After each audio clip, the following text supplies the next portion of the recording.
Assalamualaikum warahmatullahi wabarakatuh.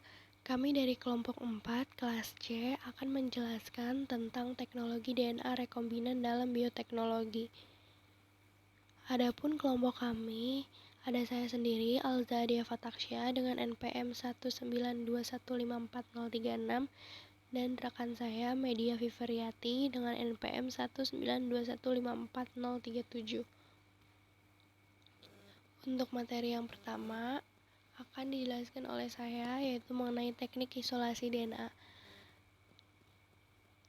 DNA merupakan pembawa sifat di dalam tubuh manusia ataupun makhluk hidup yang lain. Dan di dalam DNA terdapat segmen-segmen yang disebut dengan gen, di mana satu gen akan mengkode suatu sifat tertentu. DNA pada manusia ini ada di dalam nukleus dan mitokondria, memiliki bentuk berpilin atau double helix, yaitu beruntai ganda. Pada beberapa makhluk hidup yang lain, DNA ini ada yang berbentuk sirkuler yang disebut dengan plasmid. Plasmid ini biasanya banyak digunakan untuk memproduksi protein melalui sintesis protein di dalam bakteri. Pada tumbuhan, DNA ada di nukleus, mitokondria, dan kloroplas. Struktur DNA prokariot berbeda dengan struktur DNA eukariot. DNA prokariot tidak memiliki protein histon dan berbentuk sirkular, sedangkan DNA eukariot berbentuk linear yang memiliki protein histon. DNA ini merupakan polinukleotida. Nukleotida di mana nukleotida terdiri dari 3 bagian, yaitu fosfat, gula ribosa atau gula pentosa, dan basa nitrogen yang terdiri dari purin dan pirimidin. Isolasi DNA adalah teknik memisahkan DNA dari partikel-partikel lainnya seperti lipid, protein, polisakarida, dan zat lainnya untuk mencegah kerusakan DNA. Tahapan dari isolasi DNA yaitu ada pelipisan, purifikasi, dan presipitasi. Untuk tahap yang pertama yaitu pelipisan. Pelipisan adalah proses pemecahan dinding sel dan membran sel. Tujuannya untuk mengeluarkan DNA dari sel. Pelipisan dilakukan dengan 2 cara, yaitu mekanis dan kimiawi. Secara mekanis, tahap penghancuran sel atau jaringan dengan cara fisik seperti menggerus sampel dengan menggunakan mortal dan pestle dalam nitrogen cair atau dengan menggunakan metode freezing thawing, iridiasi, sonikasi, dan pemberian tekanan tinggi. Selanjutnya ada secara kimiawi atau enzimatis. Penghancuran dengan menggunakan kimiawi seperti penggunaan deterjen yang dapat melarutkan lipid pada membran sel. Cara enzimatik seperti menggunakan proteinase K untuk melisiskan membran pada sel darah serta mendegradasi protein globular maupun rantai polipeptida dalam komponen sel. Penambahan deterjen menyebabkan rusaknya membran sel. Sisi hidrofobik deterjen membentuk ikatan dengan protein dan lemak hidrofilik pada membran sel. Lipid protein deterjen kompleks, contohnya yaitu yang pertama ada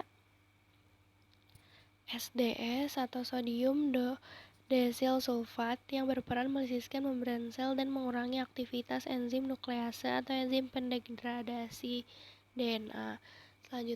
Selanjutnya ada CTAB atau setil trimetilamonium bromid berperan melisiskan membran sel pada isolasi DNA tumbuhan atau bakteri gram negatif, efektif menghilangkan polisakarida. Buffer CTAB terdiri atas reagen NaCl menghilangkan polisakarida,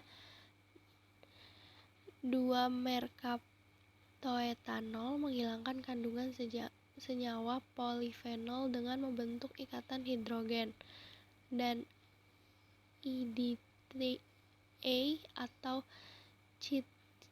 chelating agent yang menginaktivasi enzim DNase yang dapat mendenaturasi DNA yang diisolasi.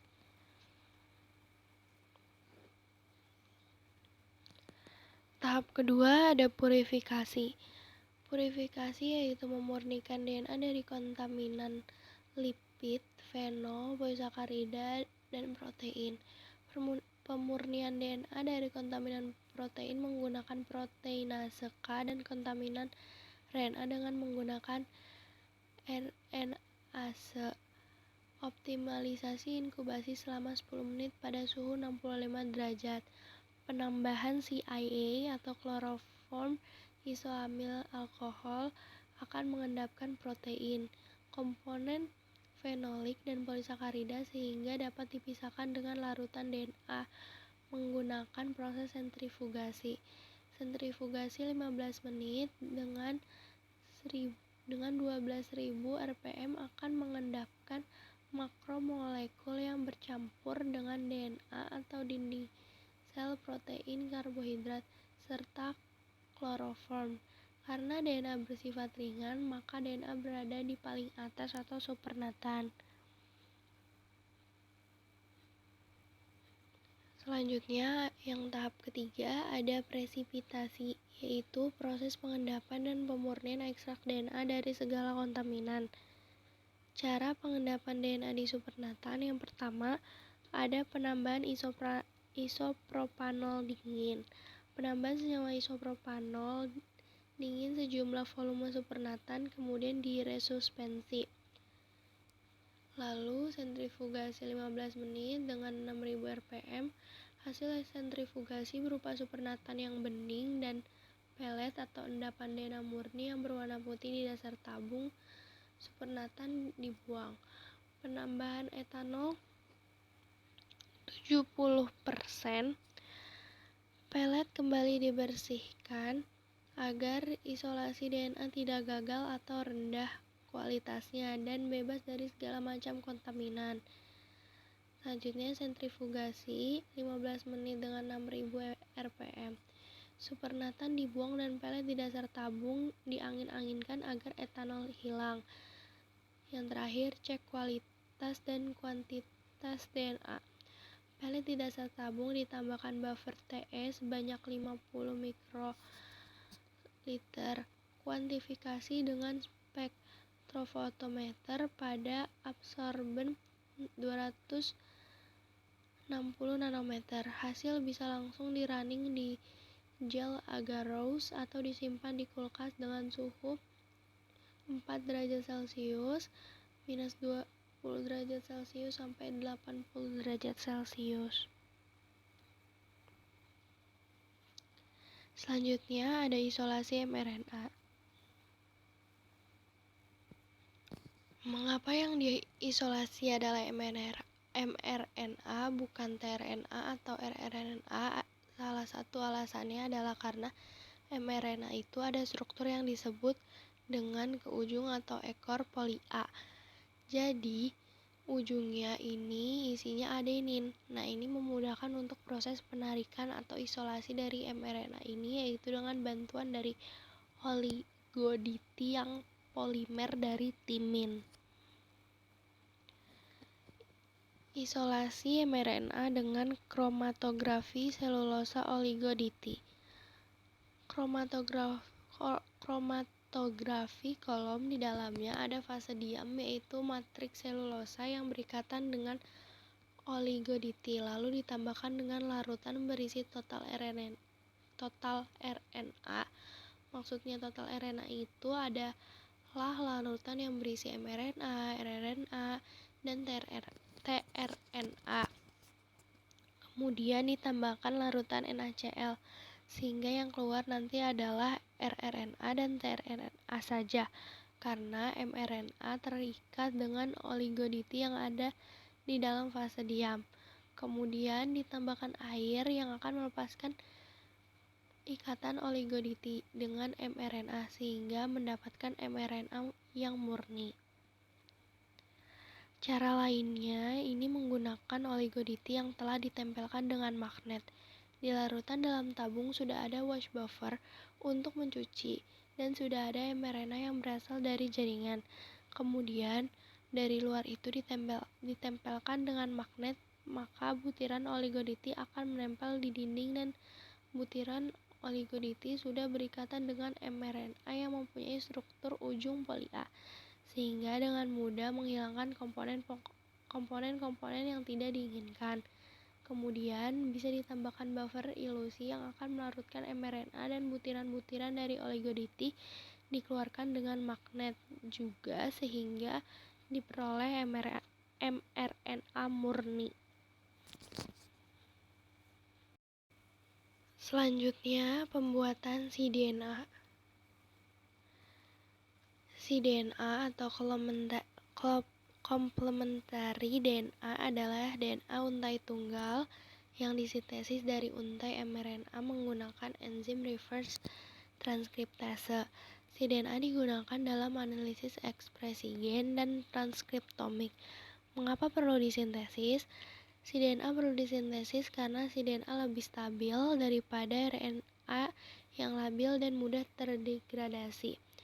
cDNA lebih tahan dalam jangka waktu panjang atau permanen. cDNA lebih cocok disisipkan ke dalam berbagai vektor cloning seperti plasmid dan bakteriofag. cDNA dapat untuk screening berbagai DNA genomik yang kompleks. mRNA yang telah menjadi cDNA dan diklon menghasilkan cDNA yang hanya mempresentasikan informasi sekuen yang terekspresi yang di ekson saja, sehingga jauh lebih efektif dalam proses klon. Tahapan sintesis cDNA. Setelah mendapatkan mRNA murni, kita dapat mensintesis cDNA dengan dua tahap. Yang pertama adalah reverse transkripsi untuk mendapatkan untai pertama dari cDNA dengan bantuan primer. Untuk mengawali proses reverse transkripsi, kemudian dibantu dengan enzim reverse transkriptase dan juga perlu ditambahkan dari luar komponen basa nukleotida yaitu A, T, G, dan C. Setelah proses reverse transkripsi selesai, maka akan terjadi hibridasi antara cDNA dan mRNA. Tahapan yang kedua adalah pembentukan untai kedua dari cDNA, di mana template mRNA ini akan dihilangkan dengan enzim RNase atau dengan hidrolisis dengan larutan alkali, sehingga yang tersisa hanya untai pertama atau untai tunggal dari cDNA. Nah, uniknya di bagian ujung atau ekor dari 3 akan terbentuk ujung yang menyerupai hairpin loop yang dapat dimanfaatkan sebagai primer atau permulaan dari sintesis untaian kedua dengan bantuan enzim DNA polimerase 1 dan basa nukleotida. Setelah diperoleh dua untai sampai selesai, kemudian ditambahkan enzim nuklease S1 untuk memotong bagian ujung, sehingga hairpin loop akan hilang dan terputus. Pada hasil akhirnya kita akan memperoleh double stranded atau untai ganda dari komplementer DNA. Selanjutnya, materi yang selanjutnya akan dipaparkan oleh Media Viveriati. Kepadanya dipersilahkan. Baik, di sini saya Media Viveriati akan melanjutkan pembahasan materi. Materi kali ini yaitu pembuatan gen sintetik. Jadi, pada biologi sintetis ini didasari oleh inovasi sintesis gen, dan ini merupakan teknologi di bidang biologi molekuler modern yang memungkinkan desain, pembuatan, pengujian, dan pembelajaran. Jadi, sintesis gen pada dasarnya adalah sintesis kimia oligonukleotida DNA dan perakitannya. Kemajuan selama beberapa dekade terakhir dalam membaca pengurutan dan sintesis urutan DNA telah membuat perubahan yang nyata dalam memahami dan merekayasa sistem biologis. Nah, jadi apa sih sebenarnya gen sintetik itu? Jadi gen sintetik ini sebenarnya adalah sintesis DNA sintetik. Karena ketika kita mensintesis DNA secara sintetik, maka secara tidak langsung kita juga membuat gen sintetiknya karena gen berada di dalam DNA. Nah, sintesis DNA sintetik ini sering disebut secara umum sebagai sintesis gen, yang secara spesifik adalah sintesis potongan DNA sepanjang 250 hingga 2000 base pair langsung dari oligonukleotida DNA sintetik untai tunggal. Nah, sintetik gen ini juga merupakan bentuk dari rekombinasi genetik. Nah, rekayasa genetik adalah teknik untuk menghasilkan molekul DNA yang berisi gen baru yang diinginkan atau kombinasi gen-gen baru atau manipulasi organisme. Jadi pada submateri ini kita akan mempelajari bagaimana membuat gen sintetik itu atau bagaimana kita bisa mensintesis gen-gen baru dari hasil kombinasi. Kemudian selanjutnya, bagaimana tahapan rekombinasi gen atau pembuatan gen sintetik? Jadi yang pertama, kita akan mengisolasi sumber DNA yang diinginkan. Jadi ketika kita akan membuat suatu gen tertentu, maka kita pasti harus menentukan dulu DNA-nya. Jadi kita akan mengisolasi DNA yang diinginkan. Nah, sumber DNA ini dapat berasal dari total genomik organisme yang diinginkan, bisa juga dari mRNA yang diisolasi dari jaringan tertentu, atau juga bisa dari DNA yang dibuat secara in vitro dari nukleotida dan enzim polimerase DNA. Setelah kita mengisolasi sumber DNA yang diinginkan, tahap selanjutnya adalah kita melakukan pemotongan gen spesifik yang diinginkan. Tadi ketika kita sudah dapat DNA-nya, maka kita melakukan pemotongan gennya. Pemotongan ini dilakukan oleh enzim endonuklease restriksi. Nah, enzim ini berfungsi memutus rantai DNA pada urutan-urutan tertentu. Selanjutnya, setelah kita memotong gen spesifik yang kita inginkan, maka kita akan menyisipkan gen yang diinginkan tersebut pada sebuah alat pembawa atau disebut dengan cloning vektor atau kita sebut saja vektor. Nah, vektor ini dapat berupa plasmid, bakteriofag ataupun kosmid.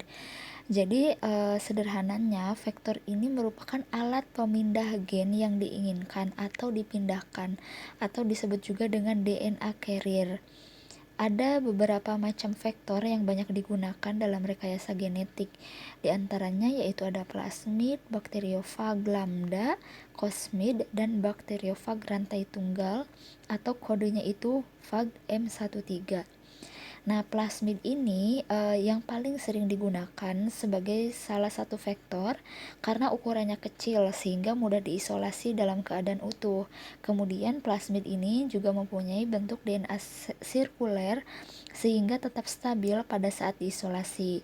Kemudian plasmid ini juga dapat melangsungkan replikasi sendiri sehingga replikasi itu berlangsung di luar kontrol sel. Kemudian nanti akan dihasilkan beberapa salinan di dalam sel dan plasmid ini memiliki gen yang resisten terhadap antibiotik sehingga memudahkan deteksi dan seleksi terhadap plasmid yang berisi gen yang diinginkan. Prosesnya yaitu menyambungkan gen yang telah dipotong tadi dengan DNA vektor. Penyambungannya itu dilakukan dengan enzim ligase.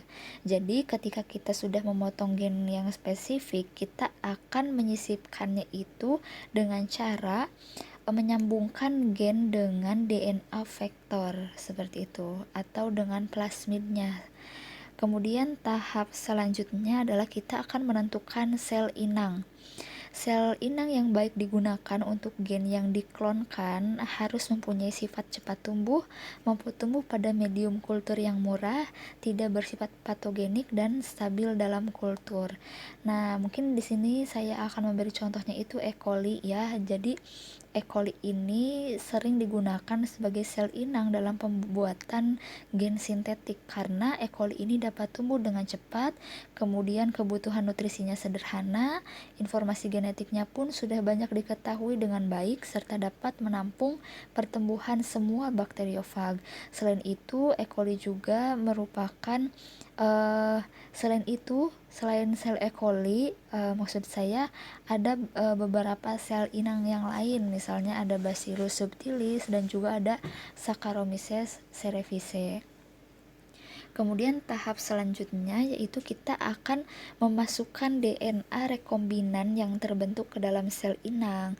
Jadi DNA rekombinan itu apa? DNA rekombinan itu adalah vektor yang berisi genom yang diinginkan atau gabungan antara gen yang tadi sudah kita potong yang diinginkan dengan plasmid seperti itu. Jadi nanti DNA rekombinan atau gabungan antara plasmid dan gen yang kita inginkan ini akan disisipkan ke dalam sel inang. Cara memasukkannya itu dilakukan dengan beberapa cara, yaitu dengan transformasi, transfeksi, DNA packaging, dan microinjection. Selanjutnya, kita akan melakukan penyeleksian klon rekombinan.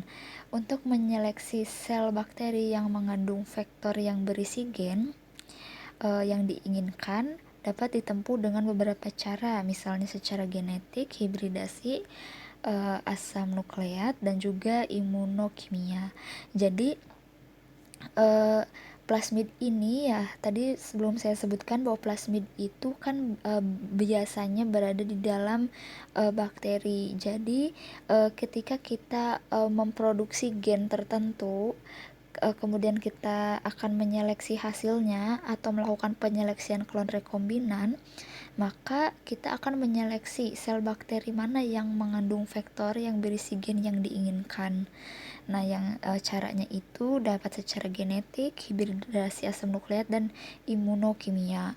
Nah, mungkin ini adalah lebih jelasnya ya contoh dari pembuatan gen insulin sintetik. Nah, jadi kita tahu bahwa insulin ini adalah hormon alami yang diproduksi oleh pankreas. Dengan adanya hormon insulin ini, maka tubuh dapat mengubah glukosa menjadi energi dan membantu tubuh menyimpan energi tersebut. Sementara itu, kita ketahui bahwa para penderita diabetes itu tidak dapat menghasilkan insulin dalam jumlah yang cukup, bahkan sampai tidak diproduksi sama sekali. Oleh karena itu, penderita diabetes ini tidak dapat mengontrol kadar gula dalam darahnya. Untuk mengatasi hal tersebut, maka penderita diabetes ini memerlukan hormon insulin sintetik. Artinya perlu disuntik insulin. Jadi hormon insulin sintetik ini adalah hormon insulin buatan yang diproduksi di luar sel tubuh. Pembuatan hormon insulin ini merupakan contoh pembentukan gen sintetik. Nah, bagaimana prosesnya? Jadi yang pertama, tahap yang pertama seperti kita ketahui, kita akan mengisolasi sumber DNA yang diinginkan. Jadi kita harus mengambil dulu DNA yang mengkodekan gen insulin yang ada di pankreas pada manusia. Nah, setelah kita sudah mengisolasi DNA-nya, kita akan melakukan pemotongan gen spesifiknya, yaitu gen yang mengkode hormon insulin ini oleh enzim endonuklease restriksi. Kemudian selanjutnya kita akan menyisipkan gen insulin tersebut ke dalam plasmid dari bakteri. Nah, kenapa harus menggunakan plasmid dari bakteri? Karena seperti kita ketahui, bakteri ini merupakan organisme uniseluler prokaryotik sehingga DNA-nya itu masih sederhana.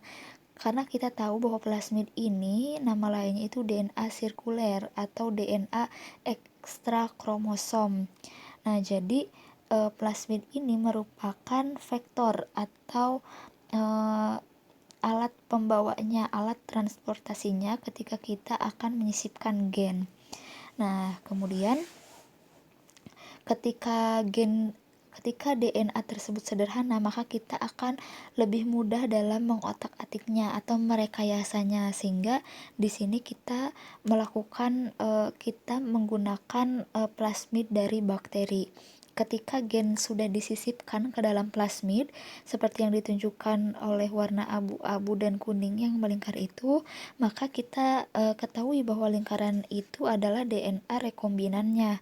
Nah, kemudian DNA rekombinan ini akan dimasukkan ke dalam sel inang. Di sini sel inangnya bakteri atau mungkin kita sebut saja misalnya kita menggunakan E. coli. Nah, kemudian nanti E. coli ini akan ditumbuhkan di dalam medium sehingga akan menghasilkan keturunan yang banyak. Kemudian nanti dari bakteri-bakteri yang dihasilkan yang sudah dikultur seperti itu, kita akan dapat mengambil hormon insulin yang ada di dalam tubuh bakteri tersebut sehingga kita akan memanen hormon insulin. Nah, sebelum itu mungkin ada yang terlewat. Jadi di dalam plasmid itu tadinya lingkaran penuh seperti itu, namun ketika akan disisipkan oleh gen insulin maka perlu dipotong seperti yang ada pada nomor 2. Nah, ada situs EcoR1, itu adalah situs tempat gen disisipkan seperti itu. Jadi yang diputus itu adalah situs EcoR1. Nah, mungkin itu saja tambahannya. Selanjutnya kita masuk ke materi amplifikasi DNA dengan teknik PCR. Nah, berdasarkan KBBI, kata amplifikasi itu berarti pembesaran, perluasan, atau pengembangan mengenai suatu jumlah atau kepentingan. Nah, amplifikasi DNA ini dapat diartikan sebagai usaha memperbesar atau melipat gandakan DNA. Teknik yang digunakan dalam amplifikasi adalah teknik PCR. Nah, apa itu teknik PCR? Jadi PCR itu singkatan dari polymerase chain reaction, merupakan salah satu metode yang dapat digunakan untuk memperbanyak DNA suatu organisme. Reaksi berantai PCR ini merupakan suatu metode enzimatis untuk amplifikasi DNA dengan cara in vitro. PCR memungkinkan dilakukannya pelipat gandaan suatu fragmen DNA. Fragmen yang digunakan pada PCR ini terdiri dari 20 sampai 30 nukleotida. Metode PCR juga sering digunakan untuk mengidentifikasi organisme baik melalui DNA fingerprint maupun melalui DNA barcoding. Kemudian proses PCR juga menggunakan alat thermosiklus, yaitu mesin yang memiliki kemampuan untuk memanaskan sekaligus mendinginkan tabung reaksi dan mengatur temperatur untuk tiap tahapan reaksinya. Nah, komponen apa saja yang menjadi komponen utama dalam proses PCR? Jadi yang pertama adalah DNA cetakan. Jadi pada proses PCR ini ada komponen utama yang dibutuhkan, yaitu DNA cetakan. DNA cetakan ini adalah fragmen DNA yang akan dilipat gandakan. DNA cetakan biasanya memiliki molekul antara 105 sampai 106 molekul jumlahnya. Kemudian kita juga membutuhkan oligonukleotida primer, yaitu suatu sekuen oligonukleotida pendek yang terdiri dari 18 sampai 28 basa nukleotida yang digunakan untuk mengawali sintesis rantai DNA. Apa sih oligonukleotida primer itu? Jadi oligonukleotida ini merupakan polimer pendek nukleotida yang sering digunakan sebagai primer. Primer itu apa? Primer adalah nukleotida pendek yang berukuran 12-20 basa yang digunakan sebagai titik pelekatan enzim polimerase DNA pada proses pembentukan atau pemanjangan DNA suatu gen spesifik secara in vitro. Teknik reaksi rantai polimerase atau teknik PCR ini. Nah, selanjutnya kita membutuhkan juga deoksiribonukleotida trifosfat atau DNTP. Nah, DNTP ini terdiri dari DATP, DCTP, DGTP, DTTP, dan selanjutnya DNTP ini berfungsi untuk mengikat ion Mg2+ hingga dapat mengubah konsentrasi efektif ion yang diperlukan untuk reaksi polimerasi. Selanjutnya, kita juga membutuhkan enzim DNA polimerase. Enzim ini akan mengkatalis reaksi sintesis rantai DNA. enzim ini diperoleh dari Eubacterium yang disebut Thermus aquaticus. Nah, spesies ini diisolasi dari Taman Yellowstone pada tahun 1969. Enzim polimerase TAC, selanjutnya enzim DNA polimerase pada proses PCR ini disebut dengan enzim polimerase TAC. Nah, jadi enzim ini tahan terhadap pemanasan berulang-ulang yang akan membantu melepaskan ikatan primer yang tidak tepat dan meluruskan wilayah yang mempunyai struktur sekunder. Kemudian komponen selanjutnya yang dibutuhkan adalah senyawa buffer. Jadi larutan buffer PCR ini umumnya mengandung 10-50 ml HCl dengan suhunya 20 derajat, kemudian juga bisa KCl atau gelatin, ada juga BSA atau bovine serum albumin, triton, dan masih banyak lagi. Nah, tahapan apa saja sih pada proses PCR? Jadi ada 3 tahapan penting dalam proses PCR. Yang pertama yaitu denaturasi. Denaturasi ini dilakukan sebelum enzim TAC polimerase ini yang saya sebutkan tadi ditambahkan ke dalam tabung reaksi. Jadi denaturasi ini dilakukan sebelum enzim TAC polimerase ditambahkan ke dalam tabung reaksi. Denaturasi DNA ini adalah proses pembukaan DNA untai ganda menjadi DNA untai tunggal. Nah, ini biasanya berlangsung sekitar 3 menit. Untuk meyakinkan bahwa molekul DNA terdenaturasi menjadi DNA untai tunggal. Nah, kemudian yang kedua ada annealing atau penempelan primer.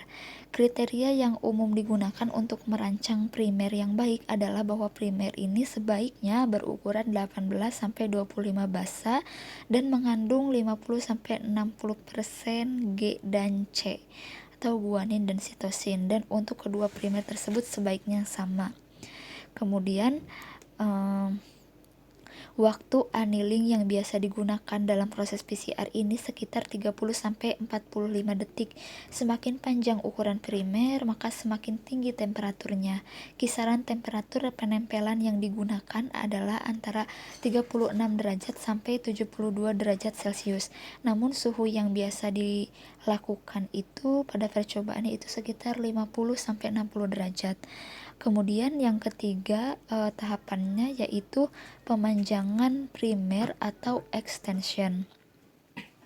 Jadi selama tahap ini atau TAC polimerase ini memulai aktivitasnya yaitu memperpanjang DNA primer dari ujung 3.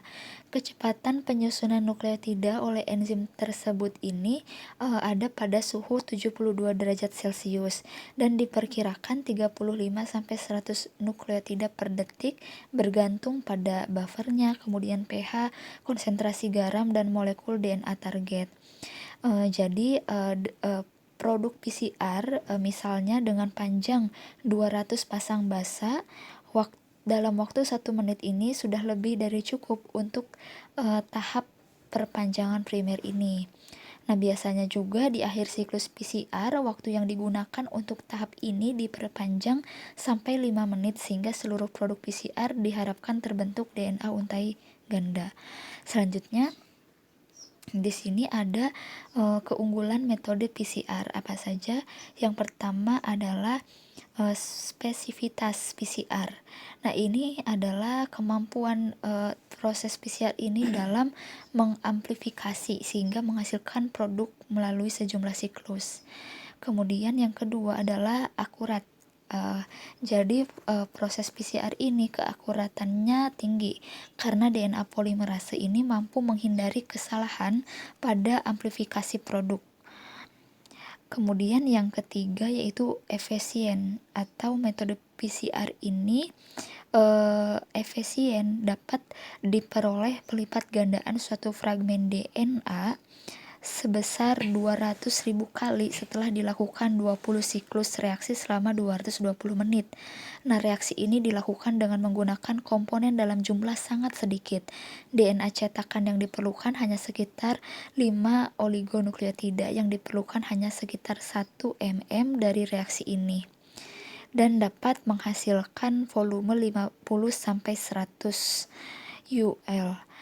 Nah, jadi dari bahan baku yang sedikit bisa menghasilkan hasil yang banyak dari proses PCR ini. Jadi, PCR ini dapat digunakan untuk melipat gandakan suatu sekuen DNA dalam genom bakteri, misalnya dengan mencampurkan kultur bakteri di dalam tabung PCR.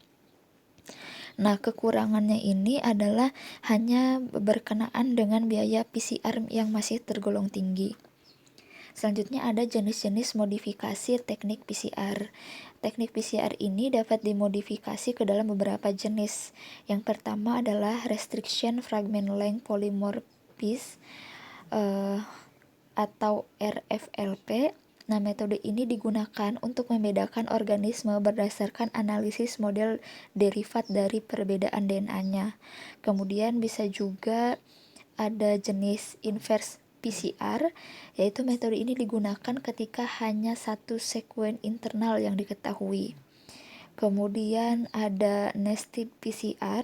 Proses ini memungkinkan untuk mengurangi kontaminasi pada produk selama amplifikasi dari penyatuan primer yang tidak diperlukan. Selanjutnya ada kuantitatif PCR. Ini digunakan untuk pengukuran berulang dari hasil produk PCR. Metode ini secara tidak langsung digunakan untuk mengukur kuantitas dimulai dari jumlah DNA, cDNA, atau RNA. Hasil dari metode ini juga menampilkan kopi dari sampel yang digunakan. Selanjutnya ada reverse transcriptase atau RT-PCR. Metode ini juga digunakan untuk amplifikasi, isolasi, ataupun identifikasi sekuen dari sel atau jaringan RNA. Nah, metode ini dibantu oleh reverse transkriptase, yaitu pengubahan RNA menjadi cDNA, mencakup pemetaan, menggambarkan kapan dan di mana gen diekspresikan. Kemudian, yang selanjutnya yaitu ada Random Amplified Polymorphic DNA atau RAPD. Nah, teknik ini bertujuan untuk mendeteksi polimorfisme pada tingkat DNA. Metode ini dikembangkan oleh Wells dan MC Selen tahun 1990 dengan cara mengkombinasikan teknik PCR menggunakan primer-primer dengan sekuens acak untuk keperluan amplifikasi lokus acak dari genom. Nah, mungkin materi-materi tersebut juga merupakan akhir dari presentasi kami terkait materi teknologi DNA rekombinan dalam bioteknologi. Terima kasih kepada teman-teman yang sudah menyimak video ini. Mohon maaf atas segala kekurangannya. Wassalamualaikum warahmatullahi wabarakatuh. Sekian materi yang dapat kami sampaikan. Mohon maaf apabila ada salah tulisan dan penjelasan. Terima kasih atas perhatiannya. Wassalamualaikum warahmatullahi wabarakatuh.